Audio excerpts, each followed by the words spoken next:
todos, les doy la más cordial bienvenida a esta sesión de la Asociación Mexicana de Gastroenterología. En esta ocasión hablaremos del lanzamiento de la certificación de Centros de Excelencia en Enfermedad Inflamatoria Intestinal, una iniciativa de la Organización Panamericana de Cronicolitis. En esta ocasión, la Asociación Mexicana de Gastroenterología se suma a este importante proyecto que tiende no solo a crear centros de excelencia, sino fortalece a los centros ya creados para mejorar la atención de nuestros pacientes con la enfermedad inflamatoria intestinal. Como les decía anteriormente, esta es una iniciativa de la Organización Panamericana de Crohn y Colitis y me doy el placer de presentarles al doctor Flavio Steinwurz, quien es actualmente el presidente de PANCO. Doctor Steinwurz. Buenos días, amigos. En primer lugar, me gustaría mucho agradecer al doctor Ricardo Raña, el presidente de la Asociación Mexicana de Gastroenterología, que nos apoya en este programa de lanzamiento de Centros de Excelencia en Enfermedad Inflamatoria Intestinal en México.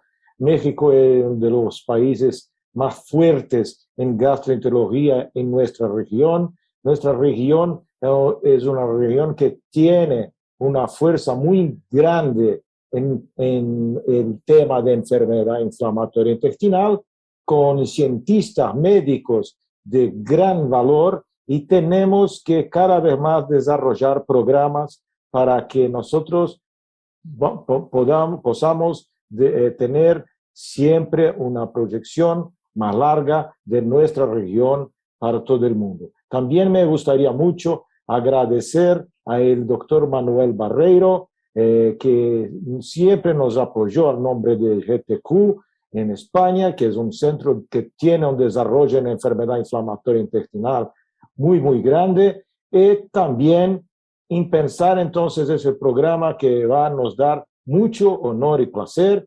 Y para iniciar las actividades de hoy, yo voy a llamar el hombre que inició todo este proceso, que el expresidente de PANCO, mi gran amigo, el doctor Jesús Kazu Yamamoto Furucho, que es muy conocido y es también el vicepresidente de la Asociación Mexicana de Gastroenterología. Entonces, muchas gracias a todos y adelante, querido Jesús.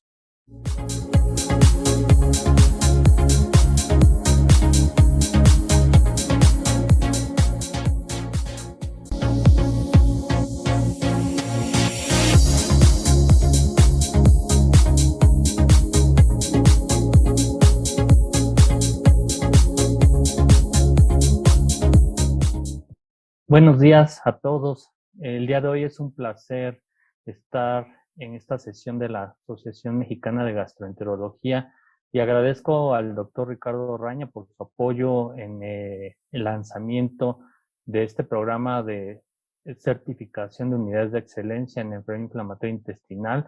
También quiero agradecer al doctor Flavio Steinwurz, que es el actual presidente de PANCO, y quien pues también he recibido apoyo para el desarrollo y de todo este proyecto que se va a realizar en toda nuestra región de Latinoamérica.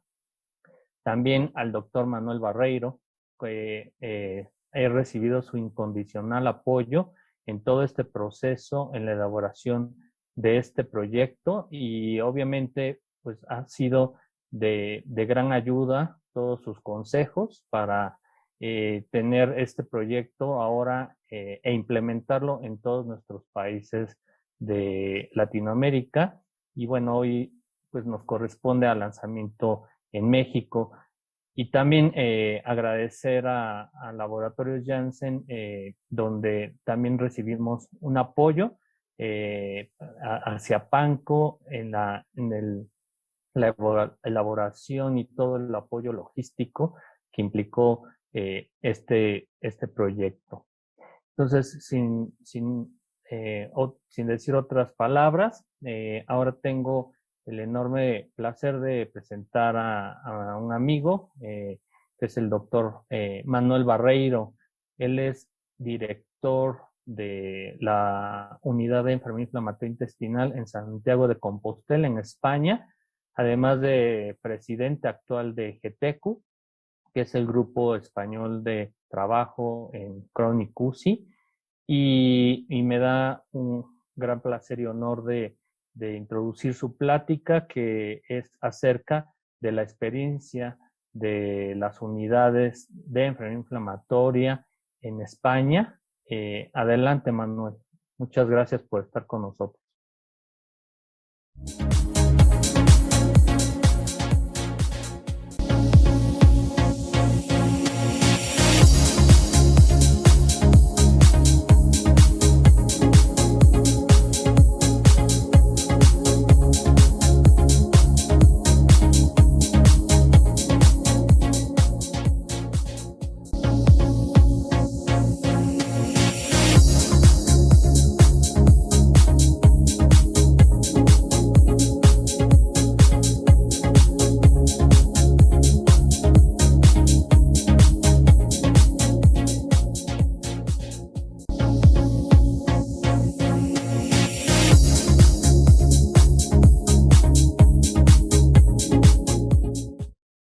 ¿Qué tal?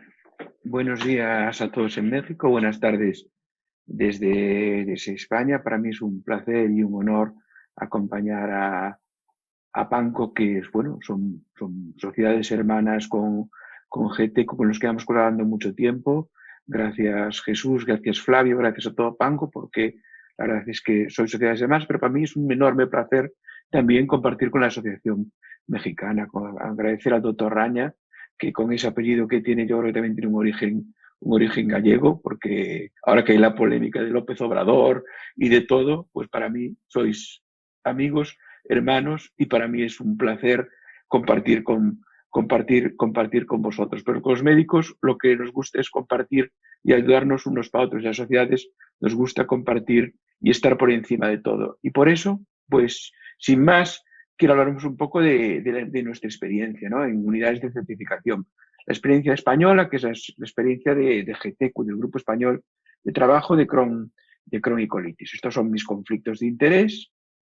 Bueno, pues, ¿por qué se decide o por qué pensamos que es muy importante que haya unidades de enfermedad de Crohn y de CUSI? Pues porque la incidencia aumenta muchísimo, ¿no? Es decir, la incidencia de estas enfermedades ha aumentado muchísimo en los últimos años. Estos son datos que hemos publicado el año pasado de GETECU, donde vemos tasas de incidencia en nuestro país del 15-20 por zonas de incidencia acumulada. Es decir, estamos hablando de que tenemos ahora mismo en España cifras superiores a las del norte de Europa, o tan altas, porque hace unos años, bueno, pues hace 15-20 años veíamos que empezaba a aumentar, pero que nunca pensamos que iban a llegar a las cifras de los países escandinavos. Pues ahora ya tenemos cifras superiores. Y aquí, en vuestra región, en Latinoamérica, en el estudio de Pablo Coche, que habéis participado también en muchos centros de mexicanos, pues se vio esto mismo, se vio que algo estáis viviendo lo que vosotros hace 10-15 años, ¿no? Es decir, un aumento exponencial. Cada día saldrán nuevos, hay una población joven, una población, bueno, en desarrollo, que esto dentro de poco va a ser un problema, porque cada vez va a haber más y más pacientes de enfermedad inflamatoria intestinal. Y cuando hay muchos pacientes, es muy importante la atención especializada. La atención especializada es clave porque en algunos estudios se vio que en los sitios donde no hay atención especializada, bueno, pues los pacientes no son tratados tan bien, o los médicos no están tan preparados para tratar, porque tienen problemas muchas veces, ya no solo logísticos, sino con el uso de fármacos, ¿no?, sobre todo inmunosupresores biológicos. Y esto pasa donde no hay consultas especializadas, muchas veces no hay tiempo, no se conoce lo suficiente, no se sabe realizar bien el screening, o no es la suficiente experiencia para realizar el screening y monitorización, cómo se manejan los efectos adversos, cómo se administran las medicaciones. Y bueno, pues muy importante por eso centralizar y que los centros que traten, en centros donde están los pacientes más complejos. Y la enfermedad inflamatoria intestinal es sin duda una enfermedad paradigmática para hacer esto. ¿Por qué? Porque a diferencia de otras enfermedades, cursa por brotes. Y por mucho que tengamos consultas programadas, que un paciente venga cada 3, cada 6 o cada año, según la medicación con la que esté. Bueno, pues cuando un paciente tiene un brote es muy importante que pueda acceder a nosotros. Acceder no es que aparezca por el hospital, sino que tenga una vía de comunicación, que podamos tratarlo en ese momento. Y aquí es importantísimo la labor de la enfermería. La labor de la enfermería es importantísimo porque nos ayuda a los médicos, porque nos sirve de primer paso para estos pacientes que nos llegan. Por lo tanto, se ha demostrado, y estos son datos de nuestro país, donde una atención especializada en enfermedad inflamatoria consigue que haya un tratamiento homogéneo, un tratamiento avanzado, y aparte se controle el gasto sanitario, el coste, que es algo también fundamental para gestores. Y todo esto hace que mejore la asistencia y la calidad de vida de nuestros pacientes con enfermedad inflamatoria intestinal.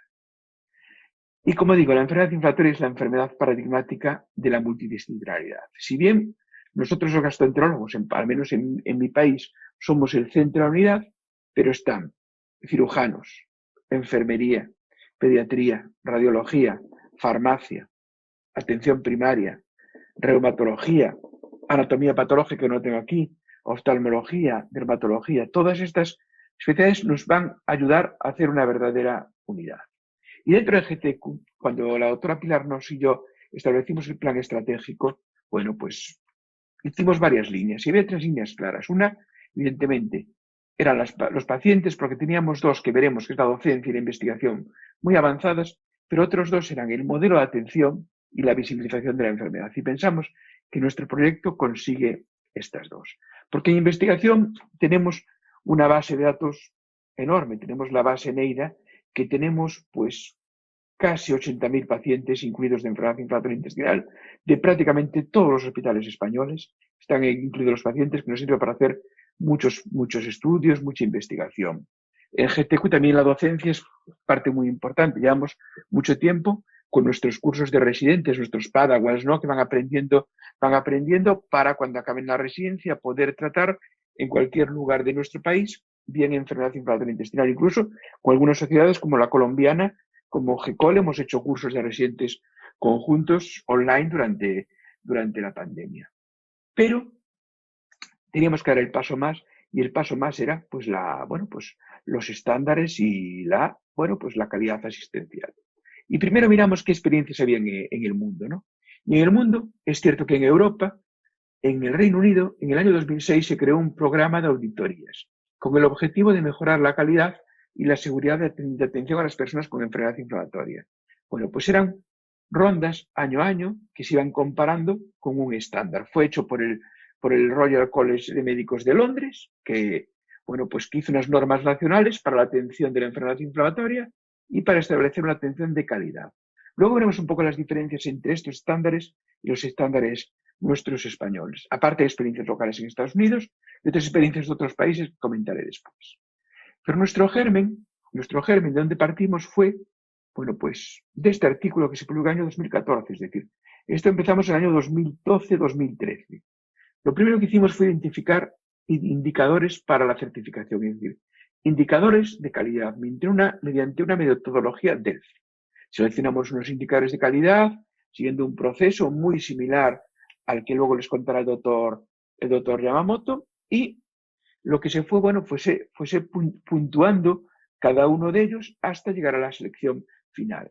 Cómo no, en este proceso participamos médicos, participó algún paciente, enfermería y también cirujanos. Y esto fue el germen del programa. El programa es este programa que hemos publicado este año en la prestigiosa revista de la OG Journal, que es un programa donde explicamos todo el proceso. Es decir, es un programa que explicamos lo que realizamos. Y es muy importante saber 3 puntos de este programa. El primer punto es que, que es un programa nacional, que sigue unos estándares de calidad, pero que es muy importante que cuando un hospital quiere unirse a este programa tiene que adherirse voluntariamente. Es decir, nadie le dice, voy ahí a adherir, tienes que hacerlo. No. Un propio hospital dice, yo quiero participar. Y algo fundamental y totalmente distintivo fue que hay un acreditador externo, ¿no? En España, al igual que será aquí, es Bureau Veritas, que es un acreditador que dice a un centro, has alcanzado la certificación pero no es que lo diga GETECU, ni PANCO, ni la Sociedad Mexicana, lo dice un acreditador externo. Entonces esto le da muchísima más calidad y un factor diferencial con respecto a otros programas. El proceso en nuestro país consistía, bueno, pues primero con un centro que decía quiero participar voluntariamente, tenía sus normas, bueno, pues se autoevaluaba y, bueno, pues para esta primera autoevaluación se hacía un primer contacto con GETECU donde, bueno, pues se les apoyaba, se les ayudaba para ver cómo estaban en esa situación. Y después de valorar y ver si podían certificarse, era cuando se hacía una auditoría, un simulacro de auditoría, digamos, que es decir, también con la ayuda y el apoyo de GETECU para ver si el centro estaba realmente preparado. Y si el centro estaba preparado era cuando venía la auditoría externa. Aquí es donde realmente entraba Bureau Veritas, porque durante 2 días se visitaba el hospital, instalaciones, se revisan historias clínicas, pacientes de todo tipo, cirugías, embarazadas, biológicos, inmunosupresores, pacientes ingresados, pacientes ambulatorios. Bueno, pues realmente es un escrutinio por parte de alguien que se dedica a eso, como digo. Y después, algo muy importante que no debemos olvidarnos, el acto de entrega de certificación. ¿Por qué? Porque si un centro obtenía el 80% del cumplimiento, bueno, él estaba avanzado, es decir, certificación conseguida avanzada, y tiene que certificarse en 2 años. Pero si era más del 90%, era excelente y la unidad debe certificarse en 3 años. Entonces, pues, cuando conseguir este acto, que era un acto muy importante porque aquí involucrábamos a los gestores, muy importante, a los gestores, a los pagadores y a los pacientes, a las asociaciones de pacientes. Por lo tanto, era algo que se vio que nos daba muchísima visibilidad como a la enfermedad inflamatoria. Bueno, pues los primeros años se fueron acreditando muy poquitas unidades, pues 3, 4, 6 al año, ¿no? Y realmente en el 2017-2018, bueno, fuimos las primeras de España. Ahora mismo hay 79 unidades que se han adherido al programa, de las cuales, bueno, pues 57 han sido auditadas, el 56% son excelentes, el 40% avanzados, pero hay otras muchas que no lo han intentado o simplemente han hecho aquellos primeros, han mirado realmente si se pueden acreditar o no y han decidido que no, y algunas pues han abandonado el proceso durante, ¿no? Bueno, aquí vemos el estándar de los porcentajes alcanzados, que es muy variable. Por ejemplo, algunos no se consiguieron en casi ningún centro. De hecho, estamos ahora realizando, bueno, pues unas modificaciones en los estándares. Y en cuanto a resultados, bueno, lo que vimos es que hoy por hoy, pues el 55% de la población española está con unidades certificadas, ¿no? Es decir, podemos decir que hemos conseguido una asistencia bastante estandarizada y homogénea, que es lo que conseguíamos, ¿no? Es decir, aquí era con el 51 y 38, 51 y 38, pero que no tenemos más, pues estamos hablando de más, ¿no? Y prácticamente, bueno, también tenemos en nuestras islas certificadas, evidentemente más en Madrid y en Barcelona, pero una tendencia más en el norte, y la verdad es que estamos muy contentos. ¿Por qué? Porque también hemos publicado una encuesta de satisfacción y las unidades certificadas se ha visto cómo, bueno, pues que les ha ayudado a conseguir retos, a conseguir enfermería, a ser más visibles dentro del hospital, a que su dirección los tenga más en aprecio. Y para los pacientes es muy importante porque, como hacemos ese acto en cada entrega, ¿qué se ha visto? Ha tenido muchísimo impacto en los medios. Hacemos una rueda de prensa, una nota de prensa. A veces, pues viene a las televisiones locales. Y esto le da mucho valor a la enfermedad inflamatoria y le pone el valor de algo que va aumentando día a día. ¿Qué diferencias hubo en nuestro programa de GETECU y, por ejemplo, el del Reino Unido? Bueno, primero, el Reino Unido no concedió certificaciones específicas, ¿no? Es decir, tú te evaluabas y te valía para ti mismo, ¿no? Es decir, y no había una persona auditora que los evaluaba, ¿no? Porque presentan sus datos locales y se comparan con un estándar, es lo del Reino Unido. Es decir, no hay ni entrega ni evaluación. En Nueva Zelanda, la auditoría más fundamentalmente fue para ver cómo era la atención de enfermería. Se está muy centrada en la atención de enfermería en enfermedad inflamatoria intestinal. Y en Australia, muy centrada solo a los pacientes hospitalizados, cosa que nosotros también damos mucha importancia al paciente que está en ambulatorio porque es muy importante para nuestro seguimiento. Por lo tanto, bueno, pues es un proyecto que la verdad es que estamos muy orgullosos en GTQ. La gran mayoría de las unidades que lo intentan lo acaban consiguiendo. Es fundamental el apoyo de asociaciones. Ha aumentado la visibilidad de la enfermedad inflamatoria y de GTQ y pensamos que es un paso para homogeneizar la asistencia. Ahora estamos haciendo esto que es el 2.0, ¿no? Es decir, bueno, pues hemos hecho al Delphi que hemos realizado, pues durante este año que le hemos mandado a la ECO, pues hemos visto cómo con un análisis multicriterio y hemos invitado a otras sociedades como Coloproctología, la Sociedad de Calidad Española, a dar un paso más. Y ahora llegamos al siguiente paso, que ya va a contar el doctor Yamamoto, pero esto simplemente, como digo, para mí ha sido un gran honor y un lujo poder trabajar mano a mano con tantos amigos y que haya llegado un proyecto que haya llegado a algún puerto, ¿no? Es decir, ¿por qué? Porque cuando nos sentamos la primera vez, hace 2 años, Jesús y yo, que aparte, un proceso se ha hecho durante la pandemia, todavía tiene más fuerza, porque fue durante la pandemia, y nos planteamos encima de la mesa, a ver, Latinoamérica tiene muchos problemas, es decir, muchas diferencias entre los países de PANCO, muchísimas, distancias enormes. Un país como México tiene distancias enormes, diferencias económicas, es decir, España no es un país rico, es de los no ricos de Europa, pero es cierto que hay muchas diferencias económicas entre los distintos países, mucho más centro privado, ¿no? En Latinoamérica, el acceso a los fármacos es distinto. Es muy importante dar la difusión a pagadores.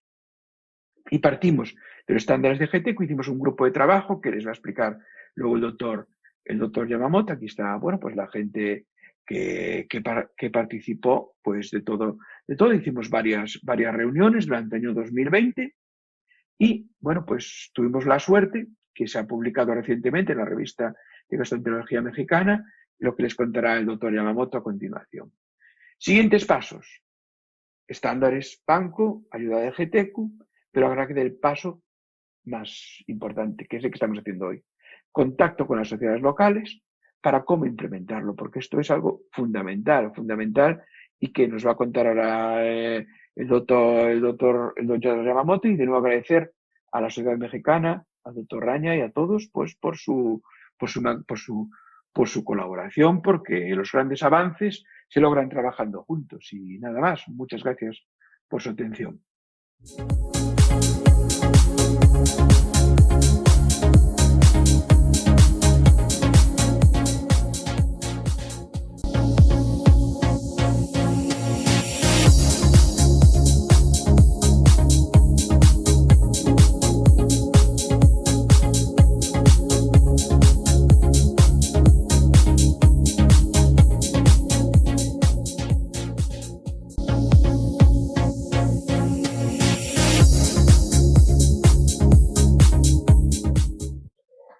Muchas gracias, Manuel, por esta excelente plática y por compartirnos esta experiencia que ustedes tienen en España. Considero que, bueno, es un proyecto pues muy bueno desde el punto de vista de que elevemos nuestra calidad de atención hacia los pacientes con enfermedad inflamatoria intestinal en nuestra región, en Latinoamérica, y por todas las diferencias que realmente has comentado en cuanto a distancias económicas y otras. Yo les voy a hablar pues de los puntos que tocamos acerca de los requisitos para los centros de excelencia en el preinflamatorio intestinal en Latinoamérica, y como lo acaba de mostrar Manuel, es un trabajo que se acaba de publicar en la revista de Gastroenterología de México en el primer número de este año. Y como antecedentes tenemos que, bueno, la PANCO, que es la Pan American Crohn's and Colitis Organization, pues uno de los objetivos es generar la concientización acerca de la enfermedad inflamatoria intestinal en todos los países de Latinoamérica. así como también proporcionar un cuidado óptimo en los pacientes con dicha patología. El objetivo de este consenso fue identificar y establecer un conjunto de indicadores de calidad que nos ayuden a definir y evaluar dichas unidades que ayudarán a estandarizar la atención de los pacientes con enfermedad inflamatoria intestinal en nuestra región, así como establecer un proceso de certificación que confirme las clínicas para la atención de pacientes con esta enfermedad. Dentro de la metodología, bueno, este fue desarrollado en dos grandes fases, tal como lo mencionó el doctor Barreiro. Lo realizamos durante la pandemia, prácticamente fue un proyecto que surgió en la ECO del año 2020, justo previo a que se parara todo esto por la pandemia de SARS-CoV-2.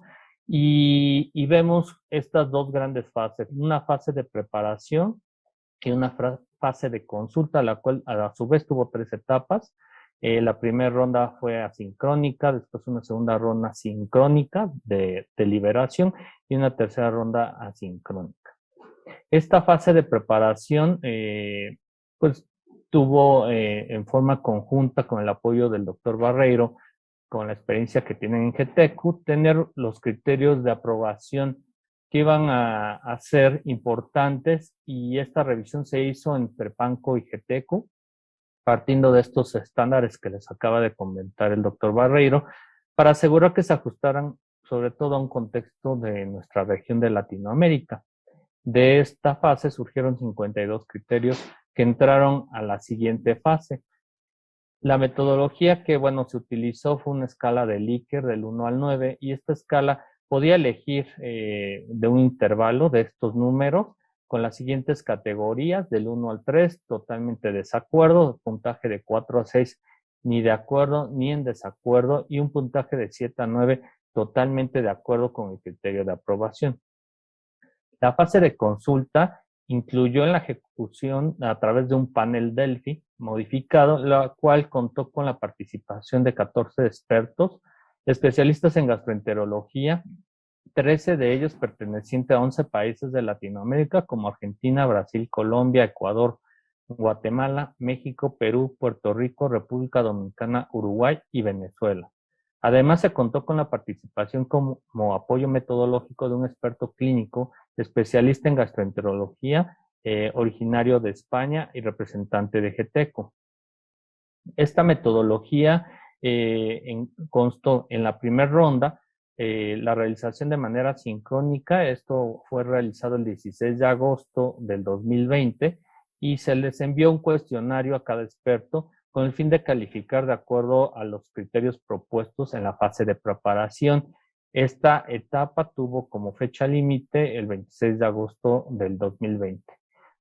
Después tuvimos una segunda ronda, la cual fue realizada el 31 de agosto, y aquí se envió el segundo cuestionario a aquellos criterios que fueron seleccionados a participar, y se estableció como fecha límite el 9 de septiembre del 2020.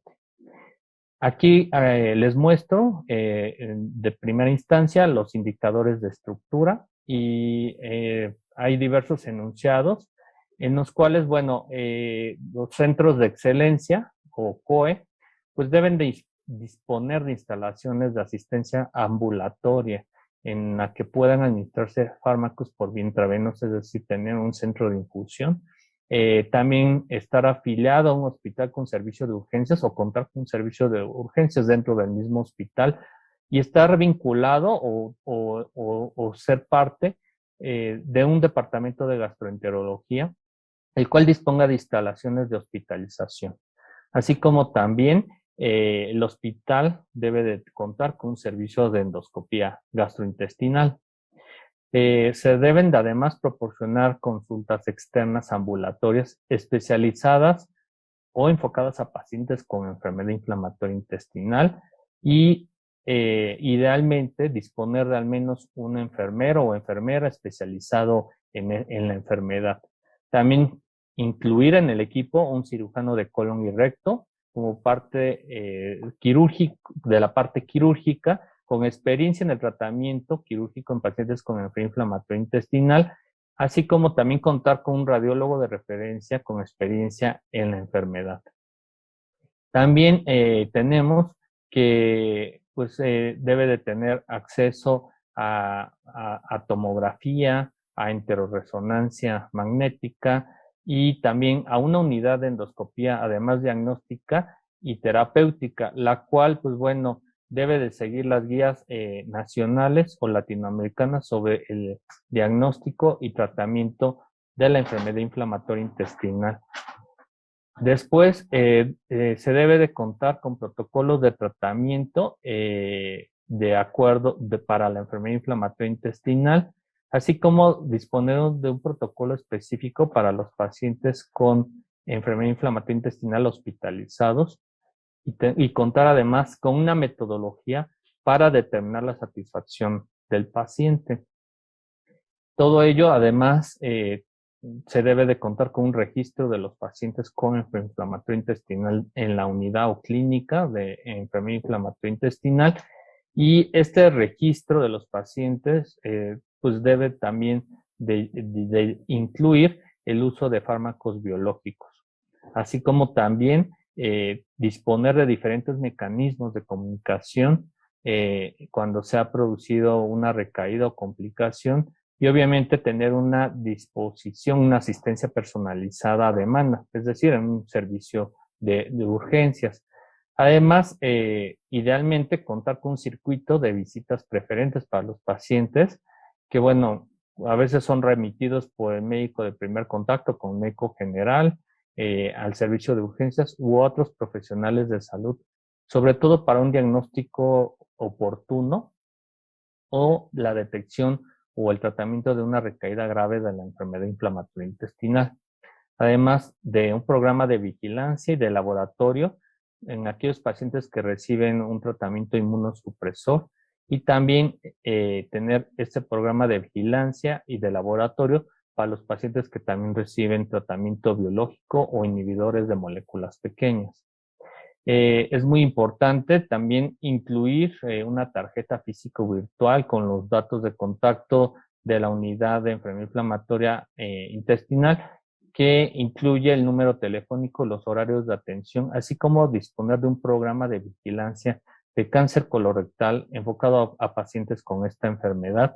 Esto basado en guías nacionales o internacionales o locales, como pasa en nuestra región de Latinoamérica. También contar con decisiones de asistencia complejas, incluida la indicación de cirugía, y aquí es mucho el manejo multidisciplinario con nuestros colegas cirujanos colorectales, y tener comités de enfermedad inflamatoria con la participación de gastroenterólogos, radiólogos, cirujanos y otras áreas involucradas en la enfermedad. Además de contar o disponer de cirujanos especializados para el tratamiento de estos pacientes, y que antes de cualquier intervención quirúrgica se pueda llevar un estoma, ya sea temporal o permanente, y que el paciente pues debió de haber mantenido una entrevista con un enfermero o enfermera especializada en el uso de estomas.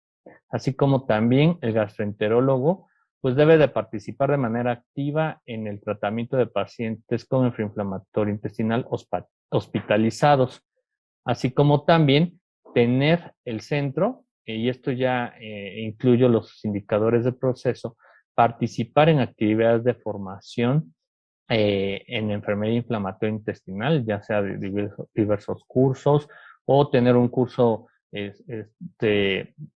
universitario de alta especialidad, así como llevar a cabo también proyectos de investigación sobre los pacientes con enfermedad inflamatoria intestinal. Y cuando a un paciente se le llega a diagnosticar enfermedad inflamatoria intestinal, pues tener la evaluación completa de la extensión de la enfermedad a través de una colonoscopía, y en el caso de los pacientes con enfermedad de Crohn, evaluación del intestino delgado en caso de que se sospeche esta entidad. También llevar a cabo o iniciar un tratamiento, cuando se vaya a iniciar un tratamiento biológico o inhibidores de moléculas pequeñas, pues hacerse pruebas de detección de tuberculosis con el fin de detectar tuberculosis activa o tuberculosis latente de acuerdo a las recomendaciones o guías vigentes, y también a aquellos pacientes se les deberá realizar pruebas de detección de hepatitis B, C, virus de inmunodeficiencia humana, previo al inicio de inmunosupresores biológicos o el uso de estos inhibidores de moléculas pequeñas que ya contamos en México, como el tofacitinib para pacientes con CUSI. Todos los pacientes con enfermedad inflamatoria intestinal idealmente deberán estar vacunados contra diversos agentes, principalmente hepatitis B, herpes zóster, si no contarán con el antecedente de infección previa.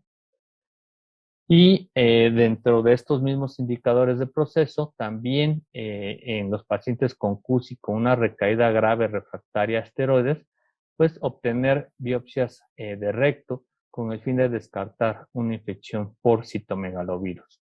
Además de iniciar un tratamiento biológico o inhibidor de moléculas pequeñas en aquellos pacientes con algún signo antes de que se vaya a iniciar alguno de estos tratamientos, como les mencionaba, la detección de tuberculosis latente a través de una radiografía de tórax o bien pruebas de PPD, de tuberculina o de inmunológicas serológicas por ELISA como el QuantiFERON GOLD. Y esto con el fin de recibir un tratamiento antifímico adecuado previo al inicio de estos tratamientos. Así como también en aquellos pacientes que lleguen a ser positivos para hepatitis B, recibir los fármacos antivirales mientras son tratados con terapia biológica o inhibidor de moléculas pequeñas. También en aquellos pacientes que han recibido 2 o más ciclos de esteroides en un año, pues idealmente deberán de haber completado un tratamiento o tenido un tratamiento ahorrador de esteroides como un inmunomodulador o bien el uso de un biológico o inhibidor de moléculas pequeñas. Así como también pacientes con recaída grave en CUSI que no responden a los esteroides intravenosos, pues deberán de ser tratados con una terapia de rescate en aquellos que no responden en un plazo de 3 a 5 días, ya sea con ciclosporina o infliximab. También contar con profilaxis anticoagulante, con heparina de bajo peso molecular en aquellos pacientes con enfermedad inflamatoria intestinal hospitalizados y sobre todo que obviamente tengan una recaída grave de la misma. Dentro de los mismos indicadores de proceso, documentarse en la historia clínica que el paciente ha tenido información adecuada sobre los beneficios y riesgos antes de iniciar un tratamiento inmunosupresor, que el paciente esté consciente de los riesgos que pueda llevar ello, así como también los riesgos y beneficios de antes de iniciar un tratamiento biológico, es decir, aclararle al paciente todas estas dudas y riesgos que pueda tener, aunque son mínimos, que el paciente esté consciente de ello. Aquellos pacientes que son tratados con inmunosupresores, también tener un seguimiento estrecho con biometría hemática, pruebas de función hepática y en el caso de ciclosporina hasta función renal, ¿no? Así como una revisión dermatológica anual en el caso de uso de tiopurinas. También los pacientes que sean tratados con alguna terapia biológica deben de ser vigilados y monitorizados con biometría hemática, reactantes de fase aguda, e idealmente si se les puede realizar calprotectina fecal de manera periódica, así como la realización de QuantiFERON GOLD o PPD anual en aquellos pacientes que se encuentran con una terapia biológica, como les acabo de mencionar. En aquellos que tengan reservorios ilioanales, exclusivamente deberán realizarlo los cirujanos colorectales, o bien en aquellos centros que no cuenten con cirujanos colorectales, cirujanos que cuenten con experiencia de realizar al menos 5 tipos de operaciones de este tipo a nivel colorectal. Además de documentarse en la historia clínica que el paciente ha recibido una información adecuada de los beneficios y riesgos de una cirugía, porque a veces es muy importante en las mujeres, sobre todo jóvenes que no tienen paridad satisfecha, los riesgos potenciales que puede conllevar la realización de hacer una proctocolectomía y disminuir la fertilidad en este grupo de pacientes. Dentro de estos otros indicadores de proceso, se deberá contemplar y brindar un manejo integral de los aspectos reproductivos, que es lo que les acabo de mencionar en los pacientes con enfermedad inflamatoria. Aquellos pacientes con edad fértil deben de tener un asesoramiento especializado respecto a la heredabilidad, fertilidad, embarazo y lactancia que deben de llevar a cabo cuando están con tratamientos, y que los pacientes con enfermedad inflamatoria intestinal bajo tratamiento con tiopurina deberán mantenerse durante el embarazo, y que el rechazo de cualquier tratamiento debe ser documentado. Otro indicador de proceso es que aquellos pacientes con enfermedad inflamatoria intestinal con bajo tratamiento de terapia biológica deben de mantener dicho manejo durante el embarazo, y también debe ser documentado en caso de que la paciente no quiera continuar con este tipo de tratamiento biológico. Y finalmente, hay 3 indicadores de resultados, y uno de ellos está enfocado a que si se practican intervenciones quirúrgicas selectivas, que la tasa de morbilidad grave o que requieran terapia intensiva, pues deberá ser menor al 5%, la mortalidad de cirugía electiva deberá ser inferior al 2%, y que los porcentajes de ileostomía temporal tras una resección ileocecal electiva en pacientes con enfermedad inflamatoria deben ser inferiores al 20% en la unidad de atención de excelencia. Con esto me permito concluir que este es el primer consenso latinoamericano que sugiere indicadores de calidad para las clínicas de atención integral en pacientes con enfermedad inflamatoria intestinal, con el fin de que sea considerado como centro de excelencia o bien avanzado, y que en este documento mostramos los estándares considerados para la evaluación de la calidad asistencial de nuestros pacientes con enfermedad inflamatoria intestinal, con el fin de mejorar pues su calidad de vida. Finalmente quiero agradecer a GETECU por el aval y apoyo al desarrollo de este programa, al Laboratorio Janssen a nivel regional, que proporcionó el apoyo financiero, así como la agencia InValue, quien ayudó en la organización de la logística para el desarrollo y análisis de los resultados del presente consenso, que todo se realizó de manera virtual y no intervinieron en el contenido ni discusiones del mismo, y que ningún participante de este consenso recibió honorarios. Es muy importante también que ni el laboratorio Janssen ni la agencia InValue participaron en el contenido ni discusión de los resultados de este consenso. Con esto agradezco su atención, muchas gracias. Y ahora me gustaría presentar a la licenciada Aleja Rocío Gámez. Ella es consultora y auditora de la agencia Bureau Veritas, que también certifica los centros en GETECU. Y bueno, le doy la más cordial bienvenida para su plática y que nos explique cómo sería el proceso de certificación en nuestros centros en Latinoamérica. Muchas gracias.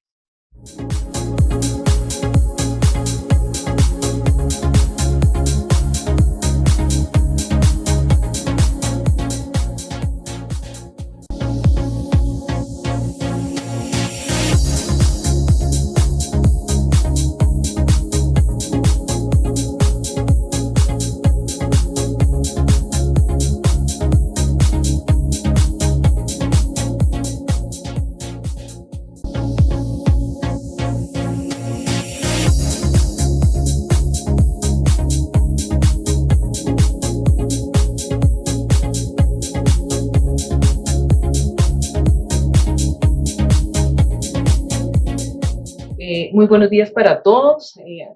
De primera mano agradecerle a Panco la confianza depositada en Bureau Veritas para el acompañamiento de esta iniciativa y la certificación de sus unidades de atención integral. Básicamente voy a complementar un poco algunos aspectos que nos referenció el doctor Barreiro de cómo va a ser este proceso específicamente con lo que ustedes, digamos, los centros de atención van a tener su certificación. Recordarles primeramente que esto es un proceso completamente voluntario, como lo expresaba el doctor Barreiro. Lo primero que se hace es una autoevaluación de esos 52 indicadores y criterios que han establecido en este consenso latinoamericano. De esos 52 criterios, una vez ustedes opten por hacer la autoevaluación, se les habilitará una herramienta digital que le permitirá conocer el estado actual frente a cada uno de esos criterios establecidos. Esta autoevaluación les arrojará automáticamente, ahora ya les voy mostrando a través del sistema, les va a arrojar automáticamente una calificación en la plataforma, ¿sí? Digamos que inicialmente la idea es que cada unidad de atención integral entienda los criterios, se evalúe frente a ellos y tenga una calificación. Posteriormente, una vez ustedes conozcan como ese resultado de su autoevaluación, qué tan cerca o lejos están de cumplir este protocolo, entonces procederemos a programar la auditoría en sitio. Solamente, digamos, podremos hacer la auditoría en sitio siempre y cuando la autoevaluación ya haya sido, digamos, cursada y tener un nivel, digamos, de aceptación de más de un 80% para poder llevar la auditoría en sitio. Cada auditoría en sitio obviamente va a ser ejecutada por nuestro equipo de auditores, que están completamente, digamos, serán formados, entrenados en el tema de las evidencias, ¿sí? La revisión de las historias clínicas, verificación de las instalaciones. Una vez se termine la auditoría en sitio, el entregable será un certificado de excelencia, dependiendo el porcentaje de calificación que se reciba, será avanzado o será de excelencia. Se los explico a continuación. El proceso, ¿cómo funciona? Realmente es muy sencillo, como lo hemos manejado también en España. Se han establecido estos criterios de evaluación en una plataforma muy amigable, de muy fácil acceso, a la cual se le dará un acceso a la persona que va a hacer la evaluación objetiva por parte de cada unidad de atención integral, ¿sí? Una vez se le dé el acceso, tendrá un usuario, una contraseña, hace la autoevaluación y una vez tenga su resultado, que lo arroja automáticamente la plataforma, se hace la visita en sitio para obtener la certificación de nivel avanzado o certificación excelente, dependiendo del puntaje. ¿Qué puntaje? Vamos a mirar acá. Los certificados, si obtienen un puntaje de cumplimiento del 80-90% de los criterios de cumplimiento, como lo decía el doctor Barreiro, la vigencia del certificado será por 2 años. Entonces, a los 2 años programaremos nuevamente una visita al centro de excelencia y para verificar que continúen en ese nivel, y no solamente que continúen, sino si han podido avanzar a obtener una certificación en nivel excelente. El cumplimiento sería de 91 al 100% de los criterios establecidos. Cuando en la autoevaluación y en la visita en sitio se obtiene más de 91 puntos, fíjense que se ha dejado un margen de tolerancia, porque obviamente que si bien los criterios son bien exigentes, la intención de la iniciativa siempre será estandarizar esa atención del paciente y irla llevando en un proceso de mejora continua.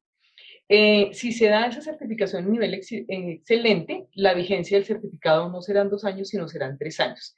En 3 años se programará nuevamente una visita para verificar el mantenimiento del cumplimiento de esos requisitos. El certificado que hoy día se emite en España es este que ustedes encuentran a la mano derecha de la pantalla.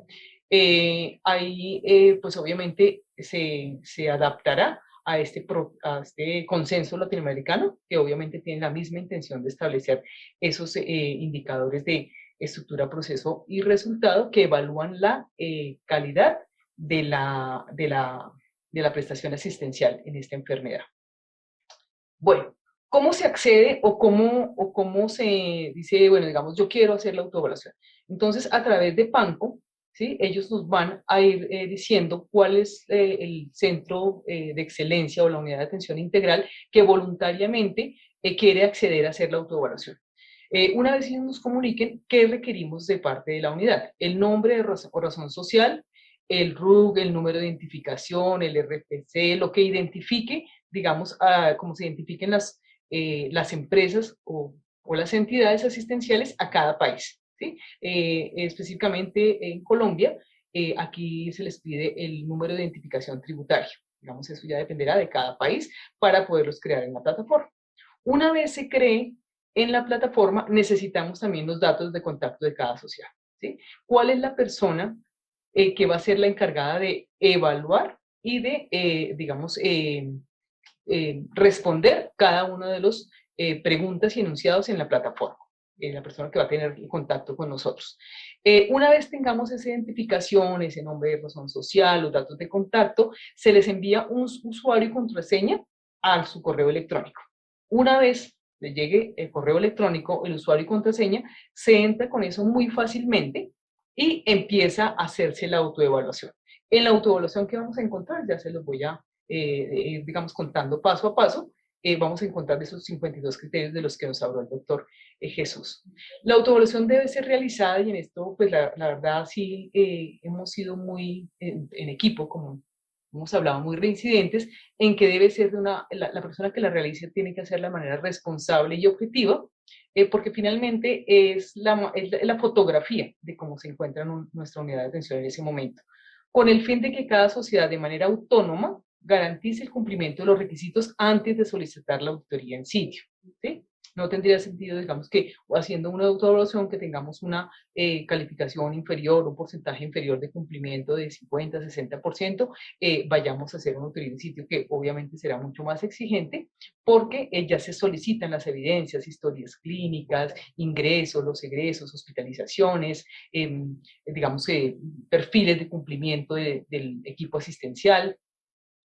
Este ejercicio es importante que todos entendamos que como ente certificador externo es un ejercicio independiente y externo a PANCO, la autoevaluación, ¿sí? Por ser una autoevaluación no será revisado por terceros y la puntuación le dará el sistema conforme con las respuestas proporcionadas por cada organización.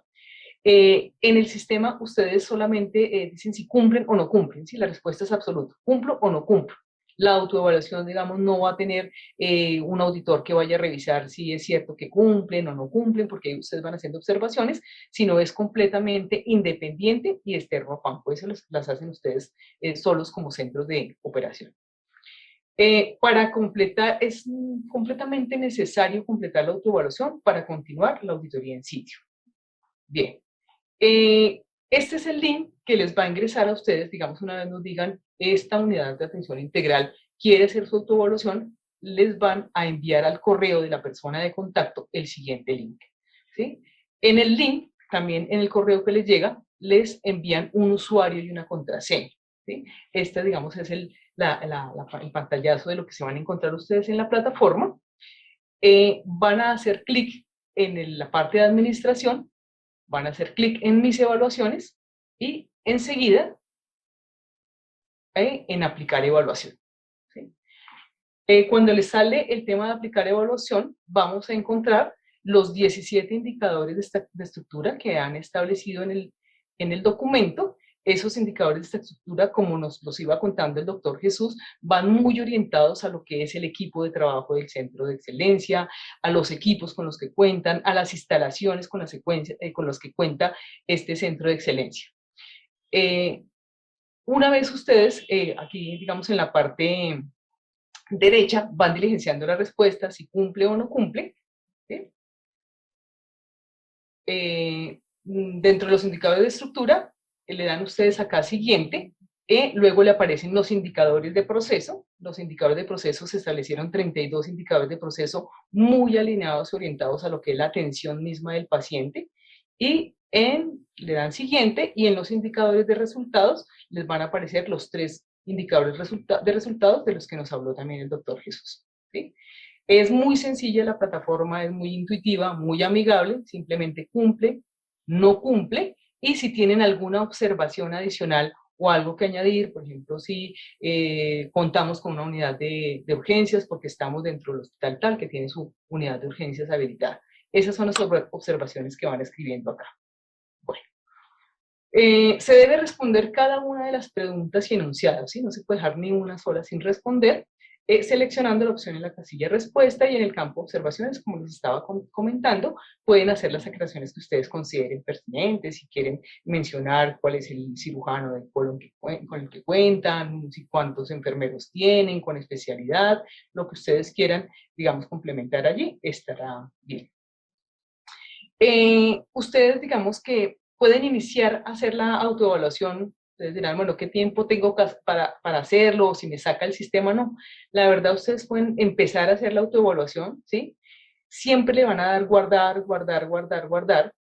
Si no pudieron terminarla el día de hoy porque no tienen de pronto, les falta información o no están seguros si de pronto el equipo es o no es, ¿sí? Ustedes simplemente le dan guardar y las respuestas van quedando guardadas en el sistema. Pueden volver cuantas veces quieran al sistema con su usuario y contraseña y vuelven a ingresar a las preguntas donde quedaron o si quieren cambiar las respuestas que tenían, digamos, eso es completamente viable siempre y cuando no le den finalizar en la plataforma, ¿sí?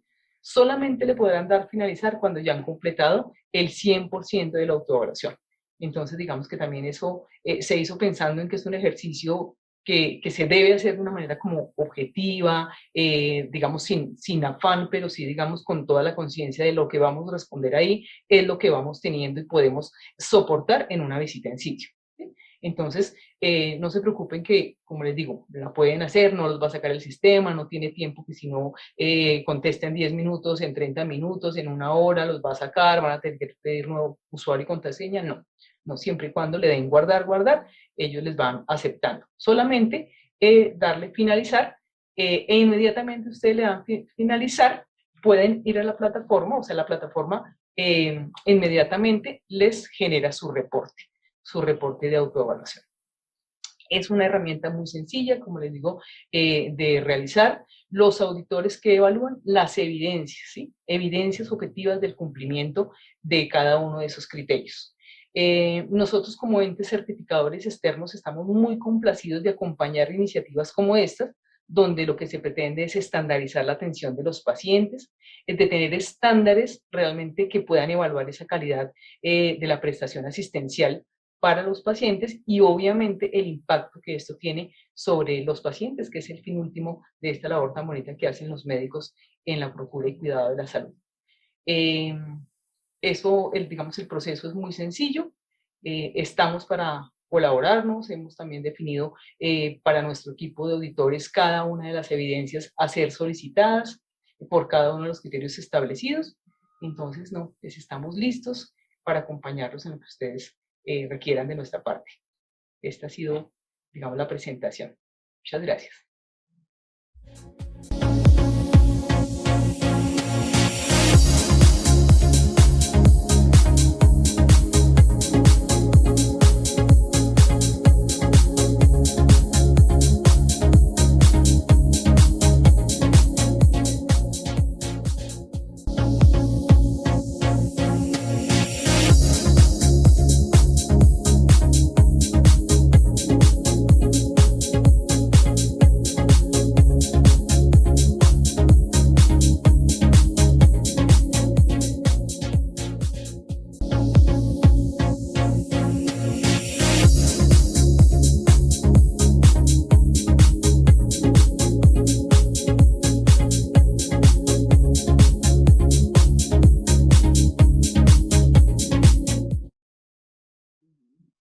Bueno, pues hemos finalizado esta presentación sobre el lanzamiento de los Centros de Excelencia para la Atención del Paciente con Enfermedad Inflamatoria.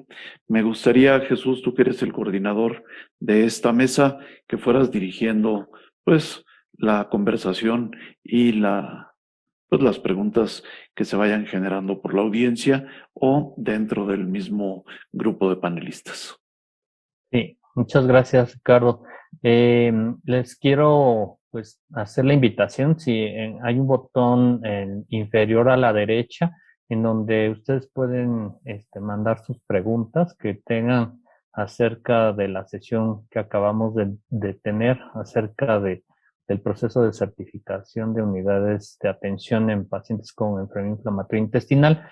Y bueno, mientras, existen preguntas de la audiencia, me gustaría preguntarle a Manuel, digamos, tú ya nos comentabas, Manuel, de todo el proceso que ustedes han llevado a cabo.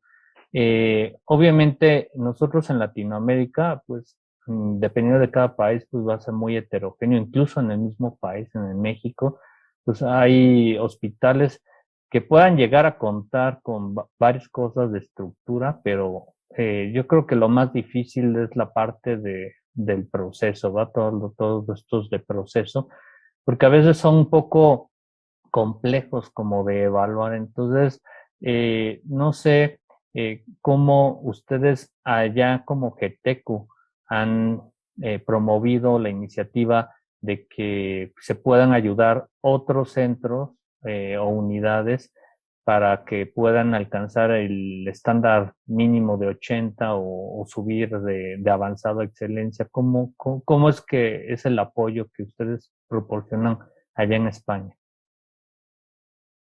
A ver, bueno, gracias, gracias por las presentaciones a ambos, que la verdad es que un placer. Y es cierto que, bueno, pues que fue un poco, bueno, tengo que decir una cosa, que aunque mi país somos casi 17 pequeños países, porque estamos divididos por autonomías, que decimos que somos pequeños países porque la sanidad depende de la economía de cada país.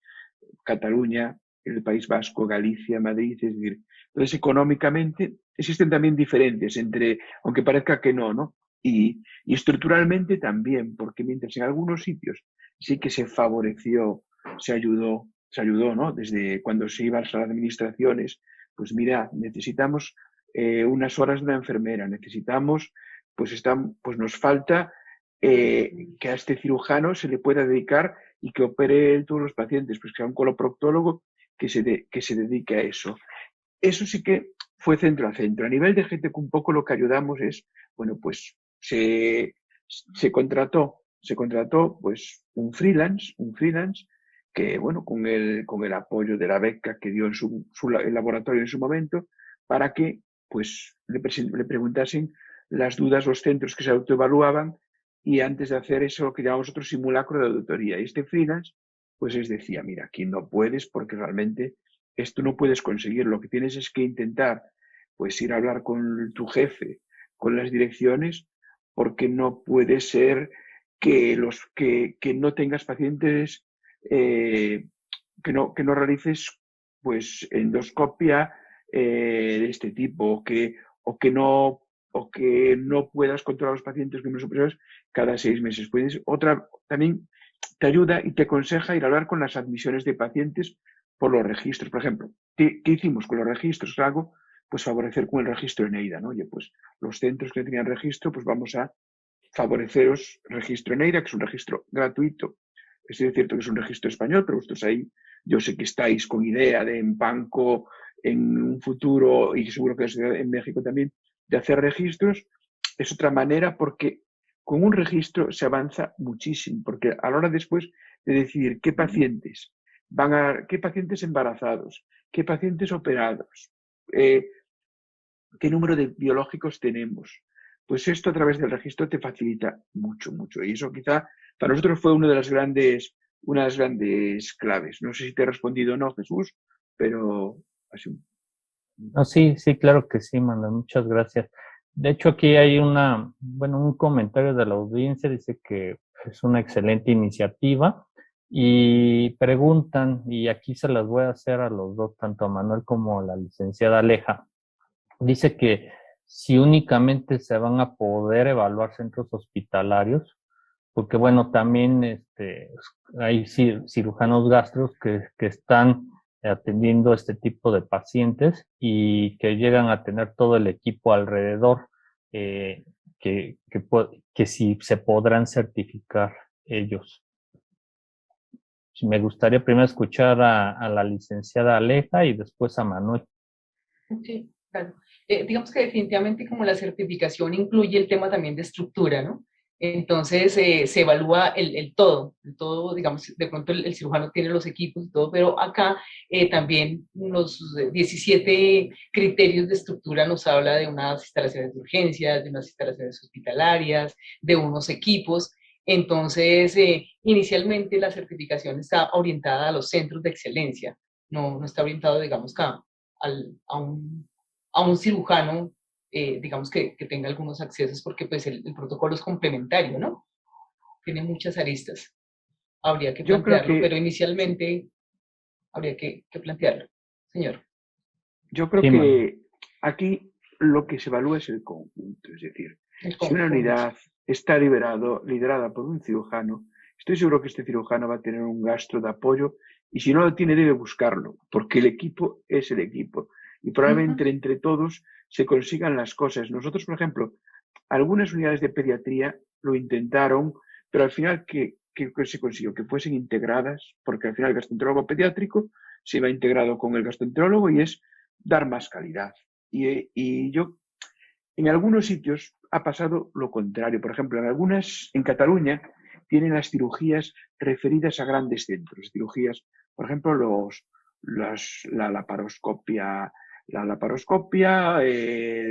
las estructuroplastias y, como no, los reservorios. Entonces, si un centro pequeño cumplía y la refería a otro sitio, sí que se le podía ayudar a que valiese porque era un centro que ya estaba certificado el otro como que tal. Pero yo creo que, es decir, no tiene, si algo esto es unidad por y para el paciente. Yo creo que incluso se pueden crear como simbiosis que ayuden para el futuro. Son unidades integrales de atención, así es. Ok. Aquí hay otra pregunta de la audiencia que mencionan que también excelente iniciativa y que les gustaría saber si existen consideraciones especiales para centros pediátricos. O sea, eso tenéis que decirlo vosotros. Sí, tenéis que decirlo vosotros. Lo que os digo yo, en España hay un hospital pediátrico en España que se ha certificado el solo, que es el Hospital de Sant Jan de Déu, que es el Hospital Pediátrico de Barcelona, pero está asociado al Hospital Clínic de Barcelona, porque el Hospital Clínic de Barcelona es un hospital solo de adultos, que es un hospital, bueno, el de Julia Panés, que lo conocen todos, una eminencia en enfermedad inflamatoria, y tienen este hospital pediátrico tal. En otros centros, como el mío, voy a poner ejemplo, no, son parte del equipo. Es decir, entonces yo creo que uno también tendría que buscar un hospital, porque esos niños van a ir luego a un hospital de adultos. Entonces yo creo que tendrían que también buscar esa colaboración. Pero bueno, esa es mi opinión de lo que fue en España, pero comentad ahí. Sí, Manuel. Yo pienso que aquí en México, claro que está abierto a centros pediátricos. Yo conozco hospitales en los cuales atienden niños con enfermedad inflamatoria intestinal y que, bueno, tienen pues el proceso, pues toda la infraestructura, ¿no? De atención, y habría que ver todo la cuestión del proceso, que seguramente también lo deben de tener, pero obviamente esta iniciativa pues está abierta también para los centros pediátricos, o sea, los hospitales de concentración, al menos que yo conozco, pueden aplicar y yo creo que lo que se debe de hacer en un futuro es tener una iniciativa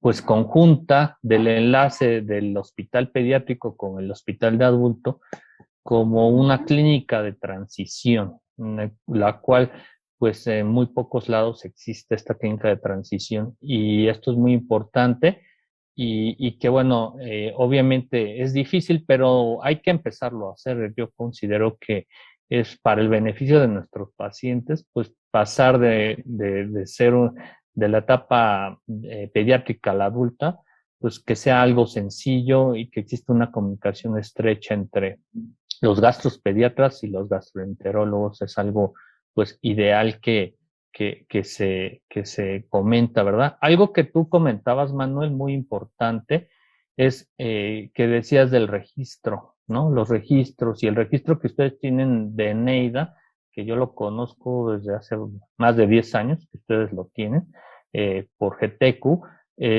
Yo creo que ustedes pues tienen, pues ahí cada hospital que registra a sus pacientes, ustedes saben cuántos pacientes tienen y qué tratamientos tienen, cómo está la enfermedad, etc., etc. Yo creo que es un paso que nosotros en México, pues ya tratamos de empezar y bueno, esto pues es un proyecto que Ricardo, el doctor Raña, pues tiene ahorita en mente con una red de colaboración de investigación.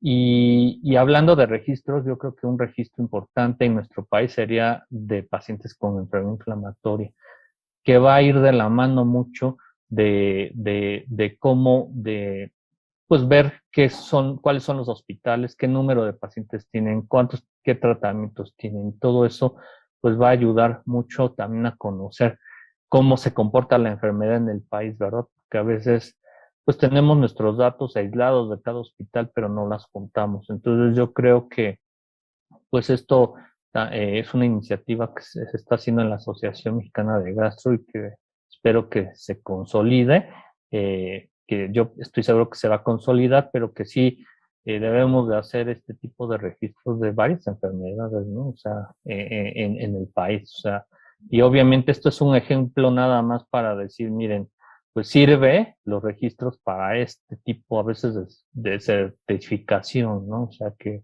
es algo muy importante. Otra pregunta, esta se la voy a dirigir a la licenciada Aleja, es acerca de cuando ustedes van al centro en físico, ya vamos a decir que ya cumplieron con mínimo el 80 o 90%. Algo que a veces digo, el proceso de estructura es muy fácil porque bueno, es con que ustedes vean que hay unidades de urgencias, que los hay equipos, exacto, equipos de unidad el de personal. endoscopía, radiología, todo eso. Eso es, creo que no hay mucho pierde.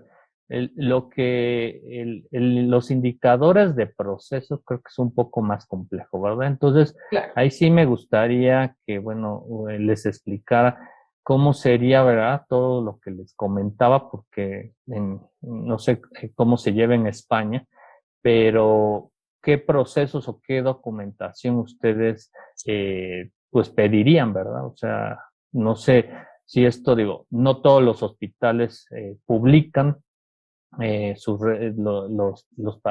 casuística de sus pacientes, si esto se base en los registros, en los expedientes clínicos o bien en publicaciones, o cómo sería que ustedes comprueben todos esta fase del proceso, ¿no? Estos requisitos del proceso. Sí. Digamos que indudablemente parte fundamental es la revisión de las historias clínicas, ¿no? Todo parte desde ahí. La conducta médica toda queda reflejada allí. Entonces, hay dos partes bien importantes. Un tema que evaluamos nosotros es la existencia misma de los protocolos, ¿sí? ¿Qué protocolos de atención tienen? Es lo primero que tenemos que verificar si los hay o no los hay. A veces, pues obviamente, que por la competencia del equipo médico se hacen las cosas, pero no necesariamente se tienen los protocolos. Entonces, el punto de partida de nosotros es primero verificar que tengan los protocolos. ¿Sí? Segundo, que esos protocolos realmente sean conocidos por ese equipo médico o ese equipo médico asistencial. ¿Sí? Si está la enfermera especialista que conozca cuál es el protocolo de atención o de hospitalización para un tipo de pacientes de estos, qué pruebas se les debe hacer, ¿sí? El conocimiento mismo, ¿eso cómo se evalúa? A través de las entrevistas con ese equipo médico, ¿sí? O con el cirujano o con el enfermero, según aplique el protocolo que estamos evidenciando. Posteriormente, lo que revisamos y ya, bueno, si ese es el protocolo que ustedes van a llevar, ¿sí? Que hacen que las pruebas para la tuberculosis, todo, digamos, lo que ustedes bien claramente lo tienen ya en su protocolo de atención, es verificar que se lleve a cabo en el paciente. ¿En qué paciente? Tendremos que tener acceso al listado de pacientes de enfermedad inflamatoria intestinal que tengan en ese momento ingresados. Esto es la necesidad de que se lleve un registro. Haremos un muestreo, ¿no? Definitivamente nosotros siempre las auditorías se basan en una muestra, entonces nuestra recomendación o lo que siempre hacemos es mínimo 3 historias clínicas, ¿sí? Con 3 casos como diferentes, un paciente que tengan hospitalizado, un paciente que esté recién ingresado, un paciente que ya haya sido de alta, para poder nosotros a través de la historia clínica, por eso digamos duramos 2 días en sitio, porque eso realmente, eso es lo dispendioso, ¿sí? O sea, lo dispendioso y lo delicado, porque pues no solamente es que tenga el protocolo, sino que eso que dijeron realmente se haya llevado a cabo. Se revisan esas historias clínicas, es el entrenamiento que se les da a los auditores, como con esas 3 casuísticas, ¿no? Uno que ya haya salido, otro que esté ingresando, otro que esté como en proceso, para ver como todo el tema. Se hacen entrevistas, revisión de documentos, se hace obviamente el recorrido en sitio, pero pues esa es la metodología. las entrevistas, o sea, también, digamos, en algunos puntos, si tenemos pacientes a los que se puede entrevistar, también echamos mano como de ese sentido, ¿no? Porque es que la atención finalmente, el usuario, puede que se tenga el protocolo que usted le hicieron, que lo remitieron, que lo atendieron, digamos, el circuito de la visita preferente dice que si es que viene de estado agudo, entonces lo voy a pasar inmediatamente, y de pronto está el paciente y le pregunta a uno, no, realmente llevo aquí 6 horas, 8 horas y no me han atendido. Entonces, si tenemos la oportunidad, también lo verificamos la implementación con los pacientes. Que ese es el deber ser, ¿no? Finalmente, como extrapolar lo que, la intención que tengo en el protocolo, que tenga conocimiento el protocolo mi personal asistencial y que el paciente lo reciba de esa manera, o sea, se sienta de esa manera atendido. Es básicamente la metodología que utilizamos. Yo quería también hacer un comentario al auditor, una cosa que pasa en España, que por ejemplo, hay un estándar que no se cumple porque no hay pacientes, ¿no? Entonces, oye, pues mira, Okay. pues en este centro no hemos tenido ningún paciente con hepatitis B que haya que haber puesto profilaxis. Lo que he sido en España, y os lo comento porque, no que no haya ningún paciente que no se haga una cosa, que se hace mal, evidentemente no cuenta, pero si no hay esa casuística, no se encuentra o no se dispone, sí, no se ha presentado. en ese caso no entra en el porcentaje final, es decir, es lo que se hizo en España, es decir, no penaliza, sino que se dice, bueno, pues en vez de ser un X% sobre 50 y tantos, es un X% sobre 40 y tantos. Digo porque pues eso sirve de apoyo, porque puede que pase, ¿no? Sí. Que no se encuentre, evidentemente no es que no haya un médico o que no haya un escáner. Pues estamos hablando de alguno que en una historia clínica, pues es que esto no lo encontramos o no se ve y se hizo así. Ese caso claro. No se ha presentado, así total, si no se ha presentado ese tipo de paciente. Claro. Sí, sí. Muchas gracias por la aclaración. Pero... Yo tengo algunos comentarios. A ver, según entiendo, la certificación ya es para aquel centro que está formado y que tiene que cumplir sus ciertas características y llegar a un porcentaje. ¿Qué sucede en la iniciativa de crear un nuevo centro de atención para enfermedad inflamatoria y quererlo llevar a, primero saber si cumples un requisito para ser un centro, digamos, de atención, y luego si lo puedes escalar hacia un centro de excelencia? Entiendo que nos tenemos que remitir hacia el consenso panamericano e intentar ver cuántas de sus iniciativas o de sus propuestas que están en el consenso las podemos cumplir y cuál es el porcentaje de ese cumplimiento que se tenga que tener de todos los rubros que se establecen en dicho consenso. O bien, a través de Buró Veritas, sí existe un listado donde se pueda ir calificando si ese centro vale la pena de formarlo como un centro de excelencia y no nada más atención esporádica de pacientes con enfermedad inflamatoria intestinal. Segundo, el registro, que ya lo ha mencionado Jesús, sí es importante tenerlo. Nosotros afortunadamente en la asociación contamos dentro de nuestra población con gastropediatras y no sería difícil incluir el paciente pediátrico en dicho registro para luego poderlo trasladar en el tiempo de su vida hacia un centro de excelencia dedicado en la misma localidad hacia los adultos. De hecho, eso es una de las finalidades que tiene el tener un registro, no solo para saber cuántos pacientes tienes, sino la evolución de ellos y como en su plática mencionaba Manuel, bueno, pues incluso saber qué paciente se te está embarazando, cómo lo qué debes de pedirle a ese centro, si debe de tener un ginecólogo asociado, si tiene que tener pediatras o neonatólogos asociados para el nacimiento de ese niño de una madre con enfermedad inflamatoria. Es decir, los requisitos van siendo de los centros de excelencia cada vez más complejos conforme los vas pensando, ¿sí? Y evidentemente, pues tiene que haber una iniciativa de cada centro para cumplir cada vez que tiene un problema, tener la gente alrededor que los pueda ayudar, ¿no? Y regreso a mi primera pregunta. ¿Cuál es el porcentaje, Jesús, de cumplimiento con el consenso para saber si yo puedo ser un centro de atención de pacientes con enfermedad inflamatoria?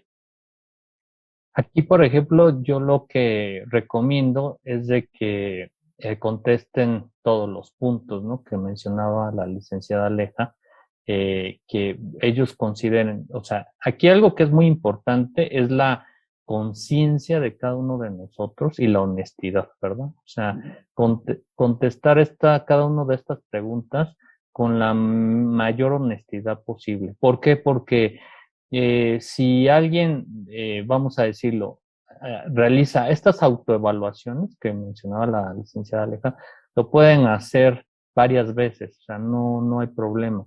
El punto es de que no le den finalizar, ¿verdad? Porque el dar finalizar a esta evaluación quiere decir que ya están listos, ¿no? Entonces, y si ya están listos, el punto es de que Buró Veritas va al sitio, ¿no? Y si no se cumple con el mínimo, el 80%, de todas formas se cuenta y se gasta ese recurso que se tiene para la potencial certificación de ese centro. Entonces, ¿qué es lo que pasa? Es que, como tú preguntas, o sea, mínimo el 80, o sea, de manera consciente habría que uno decir si uno cumple, si uno tiene los procesos. O sea, yo pienso que en nuestro medio lo más complicado va a ser los de proceso, ¿no? Porque yo creo que de infraestructura, pues varios centros lo pueden cumplir. El proceso yo es lo que veo más complicado, que es la evaluación ya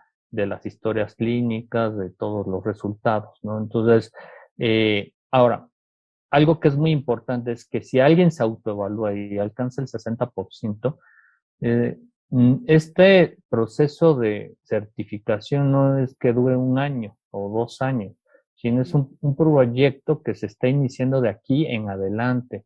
O sea, no hay prisa. Lo que se pretende es de que cada vez existan mayores centros de atención integral de enfermedad inflamatoria que tengan un adecuado nivel o estándares homogéneos de atención, con el fin de que el paciente se beneficie, que no haya criterios de que, bueno, yo aquí, por ejemplo, este paciente con CUSI grave, como falló al esteroide a las 2 semanas, imagínense, a las 2 semanas, pues ahora sí ya le voy a dar un biológico. Pues no, porque los estándares de calidad mencionan que es entre el tercer y quinto día. Entonces, todos estos detallitos son muy importantes, porque si uno considera que lo está haciendo bien, pero no se está pegando a estos criterios del consenso, o que son, digo, finalmente son que están avalados también por CETECU, que tienen mucha experiencia de varios años. Entonces, realmente no vale la pena uno pues meterse, ¿verdad?, en algo que pues no va a cumplir. Ahora, claro, hay que nosotros probablemente como asociación local o a través de PANCO a nivel regional, pues vamos a tener que tener facilitadores con los cuales puedan ayudar al centro o a ir mejorando, ¿verdad? O sea, a decir, mira, pues esto es lo que te falta, pero puedes hacer esto, ¿no? Entonces, no sé si ahí la licenciada Aleja también me pueda apoyar en ese sentido. Total, muchas gracias, doctor. Yo pienso que lo fundamental es, digamos, el gran paso ya se dio, que es haber llegado a un consenso de los criterios mínimos, ¿sí?, que ustedes consideraron podrían aportar a un estándar de calidad en la prestación asistencial, ¿sí? Es lo primero. Como ese consenso ya es conocido, ¿sí?, el tener acceso a la autoevaluación les puede dar, digamos, una primera mano en el sentido de establecer la brecha que les hace falta para cumplirlo. Entonces, tal como lo estaba comentando doctor Jesús, una vez uno se haga la evaluación, ¿cierto? Por lo menos lo importante aquí es que se entienda el qué y el para qué de cada uno de los criterios, ¿cierto? Entonces, se hace su autoevaluación no, independientemente del porcentaje que se tenga, eso puede disparar en un centro de atención, es ese plan de trabajo que a través del comité que sugiere aquí, digamos, el mismo protocolo, el consenso latinoamericano, se trazan su plan de trabajo, dirán, bueno, estos criterios será posible cumplirlos más o menos en 2, 3 meses y trazar esa ruta, que es lo que también el doctor está diciendo, que los pueden llevar o crear facilitadores que les ayuden al entendimiento y facilitar el proceso de cumplimiento.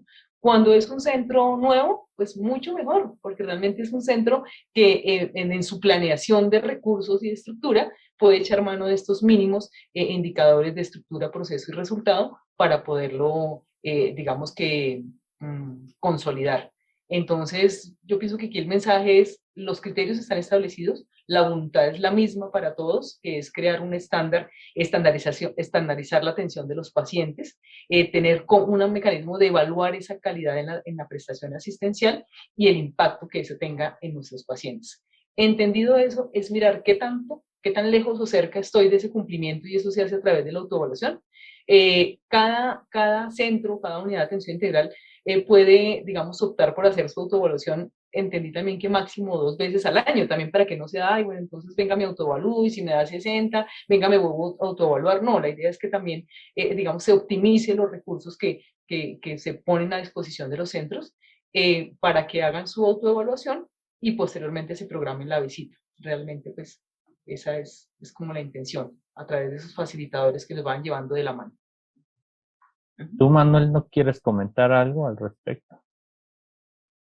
Pues la verdad es que, a ver, yo creo que lo que hay que ser, lo que dices, coherente, es decir, que hay que ser, cada centro tiene que ser un poco coherente y que esto le valga para mejorar. Es decir, pues claro, si alguien se evalúa y hace 60, pues probablemente ponerse el objetivo a sí mismo y a sus jefes y a sus pagadores y incluso con las asociaciones de pacientes, decirles, mira, es que no nos falta esto, ayudarnos a conseguir, es decir, plantearse, porque no todo esto ha valido y en muchos centros pequeños españoles han tenido las normas para mirar y decir, mira, pues quiero hacer en el futuro una asistencia de calidad, pues no lo puedo conseguir, pero voy a acercarme lo máximo posible. Y yo creo que ahí es un poco, es todo bueno, como dijo la licenciada, esto es para mejorar, ¿no? Para mejorar, no es una competición, es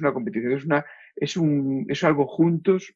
Ya sé que a veces somos muy competitivos y aquí pasa, porque, bueno, pues si se certifica el hospital de al lado, a veces el gerente quiere que se certifique, pues nos ha pasado en regiones, ¿no? Que pues en las Islas Canarias, que es como digamos una región así, tal, pues que el primero tenían ahí que si era el de Tenerife, el de Gran Canaria, andaban los dos ahí que tal, y al final uno no se certificó por intentar ir muy pronto. Entonces, creo que hay que ser sobre todo pensar en el futuro y saber que esto es que te estás evaluando y que luego vas a decir a tus pagadores, mira, estoy dando una calidad, estoy haciéndolo tal, es que aún me falta para darlo, a ver si podemos conseguirlo entre todos. Y es un poquito lo que, un poco complementando lo que decía la licenciada. Oye, Manuel, en el caso de España, que ustedes tienen, bueno, años adelante de nosotros en enfermedad inflamatoria intestinal, tú comentabas que al inicio pues certificaban 4 unidades, a lo mejor por mucho al año.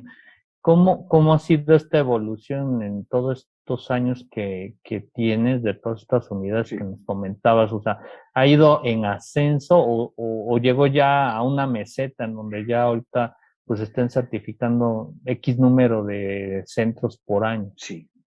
A ver, los primeros años, pues 5 el primer año, a lo mejor 8 el siguiente, se iban apuntando más, pero no se certificaban. Entonces ahora sí que un momento en que vimos un boom de mucha gente que lo pedía, pero que no saltaba, ¿no? Entonces lo que hicimos fue poner un límite anual, pues por ejemplo, también por el coste económico de todo lo que puede ser, que hay que también balancearlo como sociedad. Entonces ahora ponemos un límite de 10 nuevas al año que pueden adherirse al programa, pero ahí bien están las de atrás que se han adherido ya, donde se va acumulando. Pero es cierto que sí que el tercer año fue el año del boom, es decir, fue el año de que hubo más incremento de nuevas unidades. Quizá el tercer año fue el año exponencial donde se vio que más se certificase, ¿no? Nosotros, por ejemplo, a la nuestra, empezó en el año 2017 y empezamos el proceso en el 2018 y lo conseguimos en el 2019. Es decir, o sea que y somos una unidad con 2.500 pacientes, pero bueno, pues habíamos hecho la primera auditoría y lo pongo como ejemplo personal nuestro, es decir, que hemos hecho la primera auditoría y en la primera teníamos un 80 y muchos y dijimos, nos falta esto, porque queremos tener la excelencia. Y esperamos unos meses a conseguir unas cosillas que nos faltaban para la excelencia, porque a mí me interesaba, bueno, y a mi centro le interesaba la excelencia. Otros no, otros a lo mejor con un 81 ya se hubiesen lanzado antes. Es un poco lo que, porque una cosa es lo que dices tú y luego cuando viene el auditor, porque tú puedes pensar que le pones heparina a todos, le pongo a todos cuando ingresan, pero llega el auditor y dice, mira, a este he revisado 5 historias y este no lo tiene. Entonces, ahí también la coherencia es muy importante. Sí, licenciada Aleja, pues bueno, pregunta.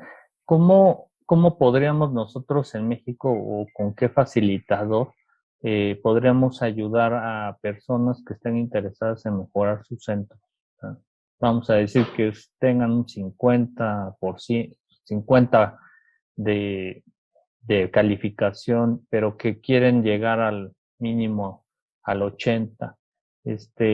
No sé cómo lo estén haciendo allá en Colombia, pero ¿cómo podríamos nosotros como asociación local apoyar a los médicos para que puedan ir mejorando esas metas? O sea, ¿con qué facilitador o no sé? Nosotros, digamos, aquí en Colombia, cuando tenemos alguna iniciativa como estas, por ejemplo, pues digamos que lo que hacemos es asignamos a uno de nuestros expertos técnicos, ¿sí? Para que a través de webinars, ¿sí? Con clúster digamos, con equipos focales, pueda hacer, digamos, una conversación muy coloquial, ¿sí? Muy sencilla, porque ante todo hay que brindarle como la confianza que esto no es un estándar imposible de cumplir porque esa es la práctica médica. Esa es la práctica médica. O sea, no hay nada, aquí no se está pidiendo nada imposible de cumplir. Entonces lo podemos hacer a través de grupos focales, con un webinar, con una clase magistral, pero nos funciona mucho como un tipo de ejercicio así como esto, ¿sí? Una asociación así como muy cerrada, porque a veces, digamos, cuando se hace muy abierto, hay muchas preguntas, pero de pronto se dispersa un poco la atención en lo que queremos presentar. Y dar esa completa claridad, mire, son 52 criterios, unos muy orientados a lo que es la fundamentación del centro, sus equipos, su equipo humano, sus instalaciones, ¿sí? Otras muy dadas a lo que es el cuidado o la atención del paciente. Como hay tantos protocolos, uno también les puede sugerir, es que usted puede tener un protocolo, pero que contemple todo lo que la atención a este tipo de pacientes solicita, ¿sí? Porque a veces se asustan mucho cuando, digamos, en cada criterio uno tiene protocolo de tal cosa, tiene protocolo de tal cosa, entonces dicen, Dios mío, ¿a qué horas voy a terminar de documentar tantas cosas? Entonces, siempre esos facilitadores lo que llegamos es un poco a que sea simple para el cuerpo médico, pero que realmente se estandarice, ¿sí? No es que para que nada sea obvio, sino todo quede como estandarizado. Entonces, ¿cómo lo hacemos? No sé si respondí su pregunta, podríamos hacer webinars, de pronto una clase magistral pregrabada, pero me parece que el acercamiento, así como de uno a uno darle la confianza, de hecho podríamos compartir nosotros también, nosotros a nuestros auditores lo que hacemos es, tenemos cada criterio y hemos establecido qué evidencia solicitar. También es importante que el centro sepa qué se le va a solicitar, eso es importantísimo.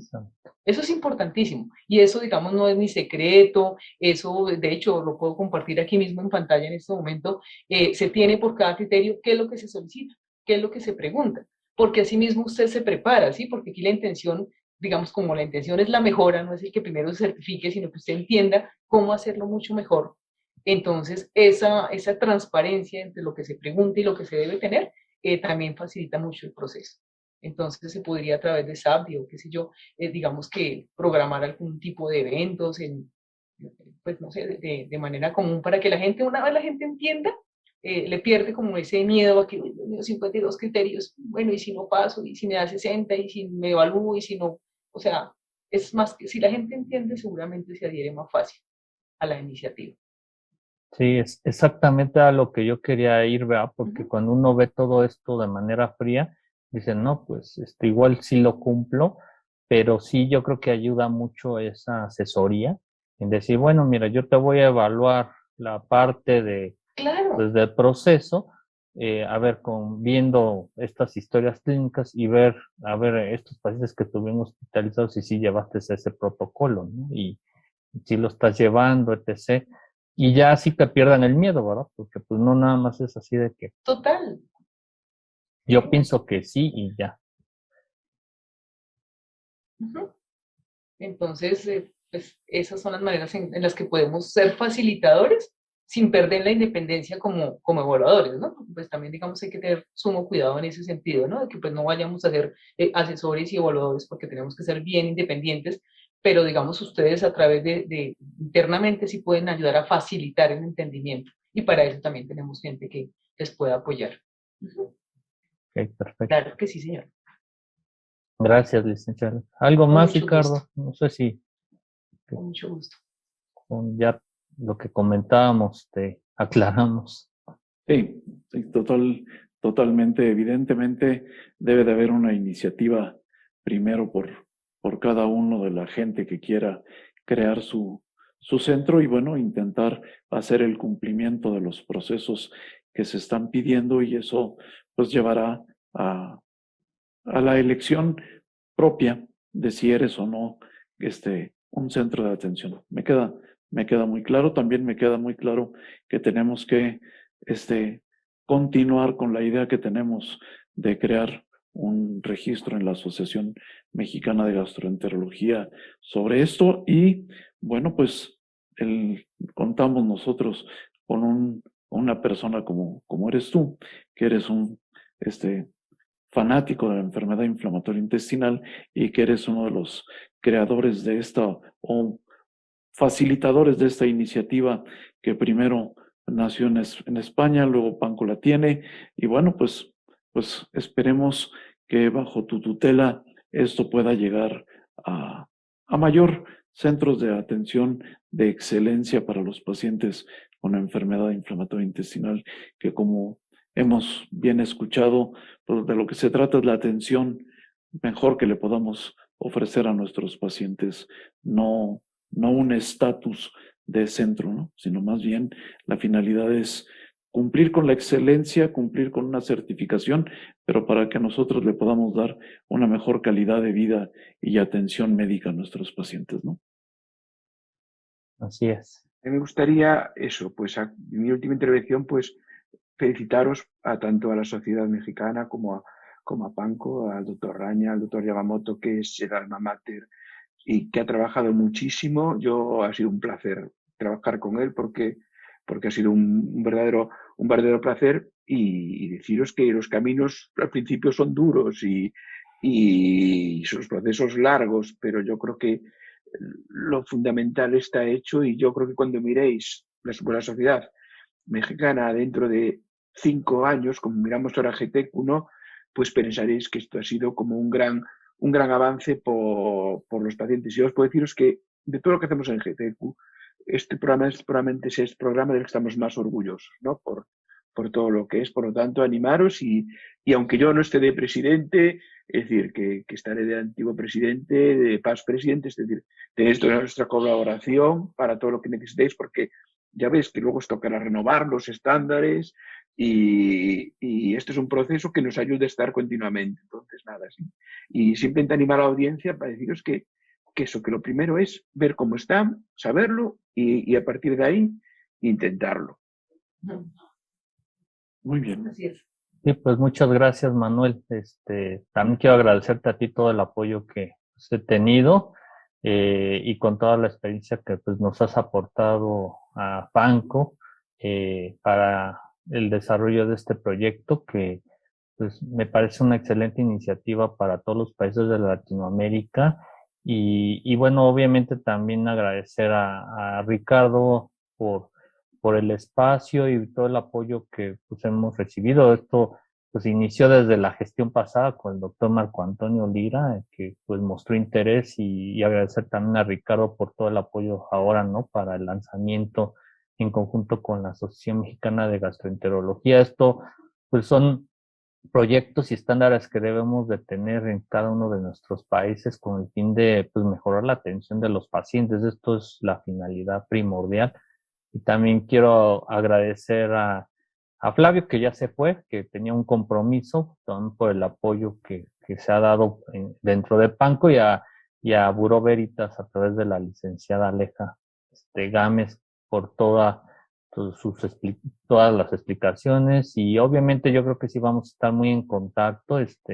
Vamos a ver qué forma pues los gastros acá en México puedan perder el miedo, porque la verdad sí impone. O sea, cuando uno habla de todos estos criterios y cuando se habla de certificaciones como cualquier otro proceso que un hospital se somete a una certificación nacional o internacional, en donde pues van los auditores y vean todo lo que se cumpla, ¿verdad? Que finalmente es algo y que, bueno, son estándares que nos debemos de poner cada vez para la mejoría en la atención de los pacientes.